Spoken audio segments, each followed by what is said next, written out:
Hey everyone, welcome back to the So You Shoot Weddings podcast. I'm here with my co-host Mackenzie Frank. Hey guys. And I'm Chris Prince, obviously. I did that in the opposite order. But so this episode, we're going to talk all about camera gear. We're going to talk about what we take to a wedding, why we take it, what settings we shoot, maybe where we buy our camera gear, how we take care of our camera gear, even camera bags, stuff like that. We'll get into everything. So, Mackenzie, what do you do? What do you bring with you to a wedding day? What's your go-to, I guess, setup, your go-to gear? So luckily now I have it down to a science. When I first started, I would just bring everything that I owned, like, I don't know, I might need this. But now after doing this for a couple years, I know what I want to use. So I'm a Nikon shooter. I've been shooting Nikon for maybe, 8 years now. And I always bring two bodies. That's very important. Sometimes a third, especially like if it's far away or something. Mm-hmm. But I have three Nikon D850s, full frame, beautiful, great to edit, huge files, but I think worth it. I've definitely seen a difference between my camera and then other cameras of photos that I get. With those, I always bring my 35 1.4, that's Nikon, and then my Nikon 70-200 2.8. So usually I keep those on all day. I have a grip on one of my cameras, usually the camera that I use more for portrait vertical shots, just because with the grip I can turn it and I don't have to do the weird hand thing. I can just turn it and still shoot regular. Because the grip has a shutter button. It has a shutter button. The grip is also nice because if I were to run out of battery, which I normally don't with a wedding day, my batteries last pretty long because I'm photo, but it's just nice, like if I need to switch it to the other camera, it's literally on my body. My cameras are also nice because I can have two SD cards or two cards in them. So I use the second one for backup. The first one's just an SD card and the second one is an XQD. And I think those are 256 or 120 gigabytes. So if you shoot a photo, it goes to both cards. It goes to both simultaneously. Yeah. So you dual record that way. Yeah, which is, it's nice because you don't have to worry about it. Yeah, I don't have to worry. There's the chances of two cards being two cards failing pretty much zero. Yeah. And then again with two cameras, I usually get the same shot of everything, just different with different lenses. Yeah. And then I have a second shooter. So there's no way all the cameras are just going to die and fail and blow up. Yeah. So good on that part. Obviously I have my holdfast straps, which I love. I bought rose anvil straps, but I haven't broken them in yet. So they're supposed to not tug at your hair or skin as much. Yeah. But again, my holdfasts are formed to my body and they're just really easy for me to use. Go-to. Yeah. And then obviously I have my flashes. I bring 3 flashes. I have 2 Nikon SB5000s and those are great. And then I also have a Profoto flash. I think it's called an A1 or something. Super powerful flash. Really easy to use because you literally just can adjust your power. Let's see. I also have the basics, lens cloths, cleaners, extra batteries for both my camera and my flashes. And then I also, especially if I know there's going to be a big group picture, I'll bring my 15 mil. It's a Tamron 2.8. So that way I can get everyone, or if it's the monastery, I can get a nice wide shot of it. And I don't bring that every time, but if you tell me there's a group picture, I know the venue's spacious and gorgeous and stuff, I'll bring it. And then I'll bring my 24-70 2.8 for family shots, just because I want to be able to get wide enough to fit everyone in there, but I can also zoom in and, get people up close without having to move. I think one of the last things I bring is my Profoto B1X. It's just that big Canon light and when I say Canon, I just mean it's a chunky boy. And then I'll bring my stand and my umbrella, and that's only for family formals. But that's pretty much all And what bags do you bring everywhere? Bags? Okay, so my main bag that I feel not known for, but people see it a lot from me, is my Venta bag, and it's just small. It's cute, aesthetically pleasing. It fits everything that I usually use for a shoot in it. And it's just, I'm tiny, so instead of a big chunky black traditional camera bag, I just like how it looks. It does look good. Yeah, for functional purposes and looks. It looks like a photographer who knows what they're doing. There you go. Would own that bag. Yeah. So it's not an Amazon Basics black backpack. So and then I'll just bring I have got a Target duffel bag. That's where I'll throw extra straps, lenses, flashes, my utensils from Amazon, and yeah, that's about it. That's about it for me, what I bring. Yeah. Do you want me to go into what I bring? Yeah, what do you bring to a wedding, Chris? A lot of stuff. So for video, and I have so many photographers that are always like, "Oh, you have a lot of gear," and I'm just like, I know. And it's not like a bragging thing. It's like I wish I had to take less. Trust me. Because for video, I feel like there's so much more stuff I need to bring, Stands. or even stuff is a little bit bigger. It's for bigger, video. yeah. Like you have that big old thing you drag around The big sometimes. bag. Yeah. And actually, I got a smaller version of it, but it's like Okay. I think 8 inches shorter, but it's Okay, still I mean- like 3.5 feet long. So I bring everything I have for a wedding. Everything is in 2 bags. One is my think tank. I think it's called the logistics. It's actually right behind the camera. The Logistics Manager 30. I think that's what it's called. It's like a black hole of a bag. I can fit so much stuff in it. It's ridiculous. Nice. Which is great. That's all my audio and video gear. Everything goes in there. And that is, my cameras. So I have how many bodies? 4 camera bodies. If you want to count like a drone as a camera body, that'd be 5. And then, but I don't count that. So 4 cameras. I usually use 3 of them. One is just kind of a backup in case I absolutely need it. There's that. I have, I think, 6 or 7 lenses. Shoot, maybe boy. 5. Maybe 5 or 6. I don't remember. So my go-to, I like to shoot primes a lot. I'm on my 55, my Zeiss 55 1.8 a lot. I love it. It's great for handheld. I shoot handheld a lot. That I'm on a 135 1.8. I just got that one not too long ago. I love that one. I like to shoot tighter than I do wider. So that's a great one. It's great for portraits to get those nice close-up shots, eyes and hands and hair, all that stuff. And I shoot 16 to 35. That's my wide. I'm not on it a whole lot. It's on a gimbal sometimes, which I don't shoot a whole lot of gimbal. But oh man, what else? I have so much stuff. 70 to 200. That's for the ceremony. That's like my go-to ceremony lens. That's the 2.8 Sony's. It's Sony's lens. It's really nice. And I think, and I have an 85 1.8, which I used to shoot a lot. But now that I have my 135, I like it a little better. It's a nicer lens. Okay. It's a different focal length, but my 85 tends to stay in my bag a lot now that I have that. So there's that. I have my go-to handheld camera in a cage. It's I don't know. It's hard to explain for people who don't do video. It's basically so I can set accessories on it because the camera only has a hot shoe, the hot shoe mount. So I can set my microphone, my external monitor, and if I want to put another light on it, I can. I don't usually do that, but I have that. I have a wooden grip with a start-stop button, which means I can, record or not record. It means I don't have to go in there and press the little tiny record button every time. Yeah. It's a handle, so I just press it right where my thumb is. It's super convenient. Nice, yeah. And that's on a shoulder strap around my neck, pretty much all day. If I have to set it down, it's for like the ceremony or if I'm like eating at the reception. So, and I used to not have that on a shoulder strap, so I used to have to always find somewhere to put it down between a shot, and is the worst. Now I just let it hang. So I have that. My other bag is real quick. Sorry. I have so much stuff. I'm sorry. I have a lot of audio equipment. So Yeah. a lot of recorders, little microphones. I have a bunch of cables in that bag. What else? Lens wipes, lens cleaner. I have all that stuff. My gimbal. I'm trying to think. I'm trying to picture it right now. It's facing the other way behind the camera, so I can't see in it. But just so much stuff, basically. Like if I extra batteries, I have some scissors in there. If I need it, it's in that bag. And then my other giant bag, the obnoxious one, the one that looks like you could hide a dead body in, which is ridiculously big. That is for all my tripods, light stands. I used to have a DJ mic stand that I would bring. Oh, yeah. Because I think I used that maybe with you once. Because a lot of Probably. people, when they give toasts, they walk around. I don't want them to walk around. I want them to makes them stay. stay So I'll bring put. my mic stand. I've done that before. It doesn't fit in the smaller one I have now.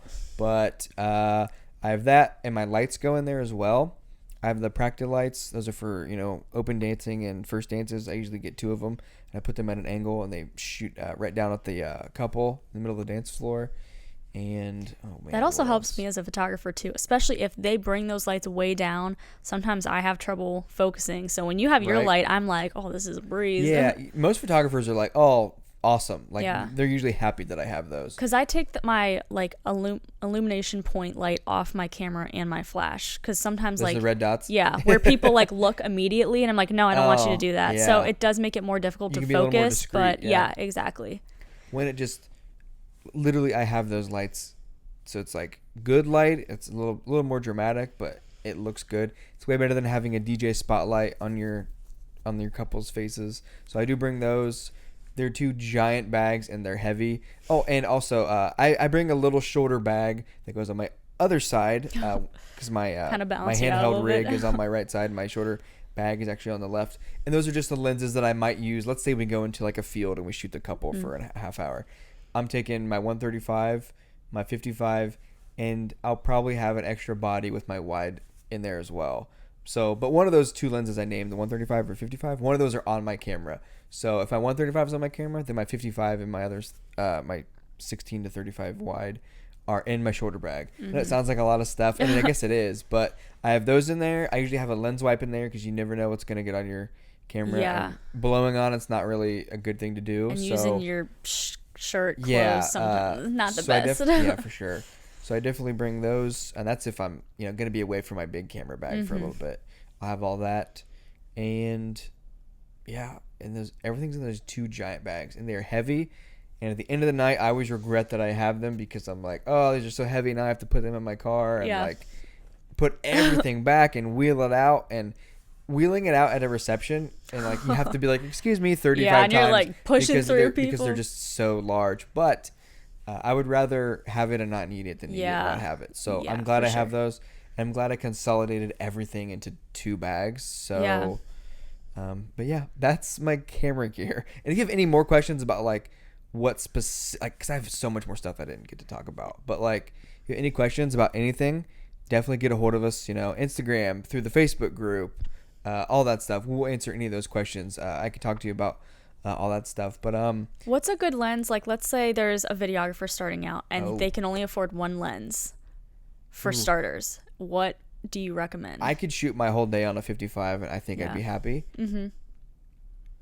That's a really good focal length. That's like a like a medium telephoto focal length. Because you can be tight, but you can also, like, if you can back up enough, you can get everything. So, man, it's easy to say, oh, just get like a 24 to 70 zoom, which is fine. I'm more of a long-term thinker when I think of my gear. So, like, I'm not just like, oh, this lens looks cool, I'm going to buy it because I need it for next week, which I've done before.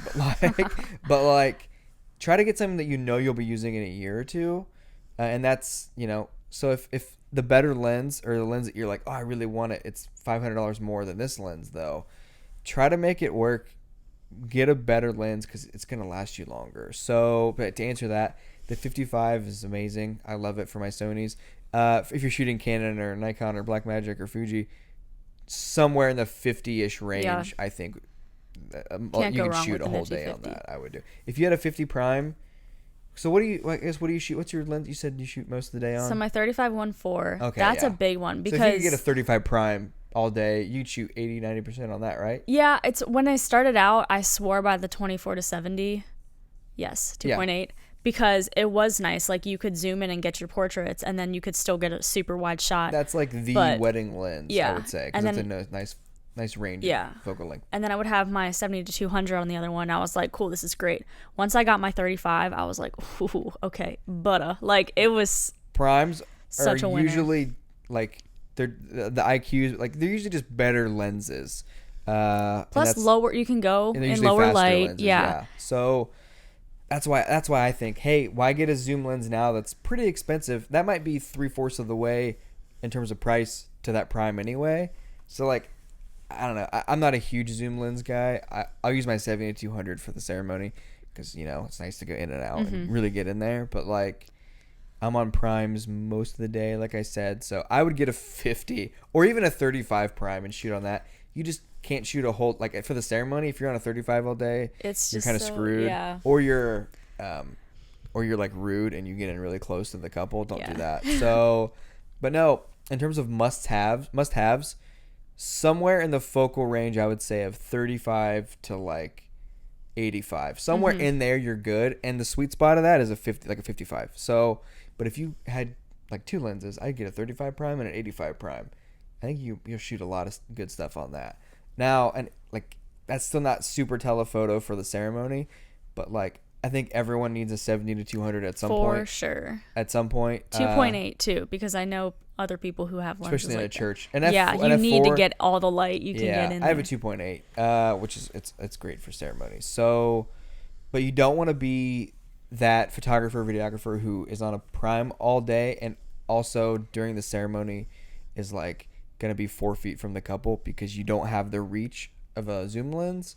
You definitely want to get a 70 to 200. Plus, a lot of priests don't even allow you to get that close, which the last thing you want is to just have all your shots super far away because they're not as intimate that way. Yeah. If you get a close up of the bride crying, that's way different than a shot of you 60 feet, just 60, from far 70 away. feet You away just see crying. like a little hand when you can see like that tear come down, and it's like beautiful. Yeah. So honestly, to answer that, you could also go the other route. Instead of getting 4 or 5 primes, you could get a 24 to 70 and a 70 to 200. You're pretty much set there. I shot weddings for like 2 years on those. With those two, it was great. But Yeah. yeah, something about that 35 and like the little bit of distortion you get kind of makes you feel like you're in the photo, and it's a whole thing. But I love me some primes for sure. Woohoo. But good question with that. So I'm trying to think. I want to talk about like the settings we use with these. Like what, why did I buy the 135, Right. 1.8 or 50? Why do I have those and kind of the settings we use for those? So like, what do you shoot all day in terms of like? Are you usually at the same aperture all day, or why do you shoot? Mine what you shoot? switches all the time, and I think that's important to not shoot on one the entire day for several reasons. The big one is like, let's say there's a group of people and you're shooting at 1.4. We were just talking about this. There's no way, especially if they're staggered or walking or even like a family, that everyone's gonna be sharp. Yep. 1.4, it's easy to miss that focus a lot, and I'll see it all the time. And I was sorry. Yeah, no, go for I was it. gonna say, and if you don't know exactly what we're talking about, like I don't know, I'm trying to like Google at depth of field basically. So like 1.4, the depth of field, like that's the difference between your nose is in focus but your eyes aren't if you're looking straight at me. So that's the difference of like an inch. So and if you're at f22, everything's in focus. It's like shooting a landscape. It's all in focus. So, and there's a difference, which I don't think I have to explain to a whole lot of people, but if some Just people are in listening case, and they're like, I don't quite know what that means. That's a huge thing is why am I shooting at what I'm shooting right now? If you're shooting a close up of someone, let's say the couple is really close and you're getting a nice angle, it's golden hour, and you want her eye to go in focus, maybe out of focus. You want it to be super shallow depth of field. We'll shoot 1.4, 1.8, or 2.0. Maybe not shoot f22 for those shots that you want to look. I never go up that high unless it's ridiculous, like a house and it's gold, like, I'm getting those dusk shots and I need, everything to be in focus. But yeah, I'll hit 1.4 occasionally, like if it's reception super dark and they're doing a first dance and I love that moody lighting and I can bring in like all that ambient lighting or whatever. That's where it's a winner. Or if it's just one person and there's like gorgeous woods behind them and then they just like pop out. But yeah, usually if there's 2 people, I'm like 1.8, even up to 3.5 sometimes, just because I hate like if when they're supposed to be in focus, both of them, and they're not, that kind of bothers me. And then with groups, like BF5, because it's not cool when 2 people are in focus and the rest like closer to you are like soft. I hate how that looks. So when basically ask yourself, do I want this in focus or do I not want this in focus? If there's a water bottle in the background, well, first off, I always get rid of that stuff. But let's say you can't for some reason, or there's something in the background that you're just like, oh, like a TV, in like a room where they're doing prep. Shoot shallower so it, really softens, really it, blurs blows it. out that background. Or really, blurs out that background. Just show like what you want to be the subject of your frame. I mean, that can go from 1.4 to 3.5. Like that changes everything. You can completely change a photo with your aperture. Yeah, I got it. So I was going to say, like, when the bride comes down the aisle, for me, I'm more worried about making sure she's in focus. That's the most important thing over how I want it to look, like, stylistically. So, like, I'm not going to shoot 1.8 when she's coming down the aisle because that's super shallow depth of field. Especially moving, and you got to keep it sharp. Even though she's moving toward me and not, left, like, I need to make sure she's in focus. So I'll usually shoot at least what was it? At least f4. I try to shoot at least f4 for that. Sometimes higher, especially if we're outside. I'll go like 5, 6, 6. Yeah. Like I'll go. She has to be in focus. I don't care if behind her is blurred or not. She has to be in focus. Because there's only one chance to get it, and if you're shooting so shallow that like a guest is the focal point of the shot, that's not good. You're not doing your job at that point. That. But oh man, what else? So you shoot shallower, but you adjust it to what you're shooting. Yeah, it changes all the time. So I have people always ask me like, what do you normally keep your aperture at? And I'm like, dude, it changes from this to this. And I think that's like, you get that muscle memory of like, okay, I know I'm shooting a family now, so I'm going to bring it up. Or like, I'm just going to get a ring shot. So that way, like everything around it's more blurry. It changes constantly for me. And I like to show a variety of different shots. So I always start wide and then I'll go in, do full body and then torso and up, headshot and up. And yeah, again, it changes all the time with that. In terms of focal length, I usually shoot pretty shallow depth of field. So I'm usually like close to 2.8 most of the day. Sometimes I'll go to 1.8. It's pretty rare, but I'll do it. And like I said, I usually don't go over like f4 unless, like what I mentioned, if we're outside, like if I'm doing like a landscape shot, it's super bright. I would rather crank my shutter than crank my aperture. So, because depth of field is really important to me. So I like when things are, in and out of focus, shallow depth of field. That's just kind of my style. But I want to talk about, let's say there is a new lens that you want. Where do you get your lens? Like, where do you buy your stuff? So I swear by ProCam now. I used to go to Dodd, but ProCam does not sponsor this episode, but they should. But they should because I've spent so much money there. But honestly, like the people who work there are amazing. You walk in, they really are. Really they know friendly. your name. Like they're like, "Hey, Mackenzie, how's it going? Yeah, like, what do you need today?" Yeah. I buy everything there from. I bought I think 3 of my 850s there, if I'm not mistaken, and maybe a lens, maybe my 35. I've bought seamless rolls of paper. I bought lights. I think I brought my Pro Photo stuff there, which is pretty pricey. Yeah. Stands, umbrellas, rocket blowers, lens caps. They have my business for the rest of my life because they take such good care of me and like are friendly, which is huge because sometimes you go into places or like, like what can I help you with? I'm like, dude, I don't even want to be in here. Camera shops where it's almost like they're trying to make you feel stupid. Yeah, exactly. They're really condescending about like they think they know more than you, and they probably do, and they should because they work at a camera shop. But like, I don't want to be intimidated when I go in to buy money. Like, I didn't enjoy my trip to the camera freaking be nice to me, people, yeah. I've been to ProCam so many times, and I bought a lot of stuff from there, and I feel like I've spent. I remember when I was bag shopping, I bought my my Manfrotto, my really large light stand bag I talked about. I bought that there, but I'm one of those people that like I'll spend an hour in the store really trying to find what I want, then I won't buy it, and then I'll come back the next day and be like, I decided to buy it. I'm one of those. But no, they've been super nice to me since I moved to Cincinnati, and like I haven't been there in forever because we moved. I used to live like 3 miles from ProCam. Probably not even that, I bet. Oh wow. Yeah, when I lived at the apartment. Okay, yeah. I would say less than 3 miles from ProCam, which is a bad because I was there all the time. It's like I'll just stop in today. I was there too much. Buy stuff I don't know. Yeah, so they're also good for getting your cameras cleaned, which is another thing. Take care of your equipment.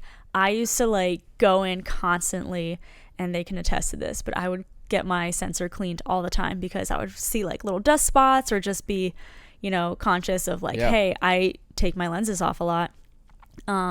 So they're really great at taking care of you and clean that up. And it's nice because it doesn't take a day. Sometimes I would go to places they'd be like, oh, we need this overnight. I'm like, yo, I need my cameras. I can't just like let you have this. I'm shooting every single day. So yeah, you're basically in and out, and they care, which is huge.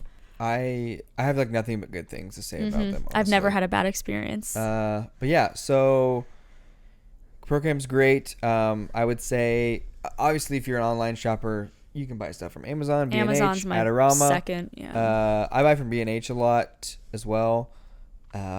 Just basically, I mean, heck, it's 2020. You can buy stuff online, anything you want online. It's nice now, to be like a good patron of like people and knowing you're helping them out. And for sure. ProCam's close to me too, which is really convenient. Especially since you can go in the store and be like, oh, that's what this camera feels like in my hand. See it, rent it, yeah.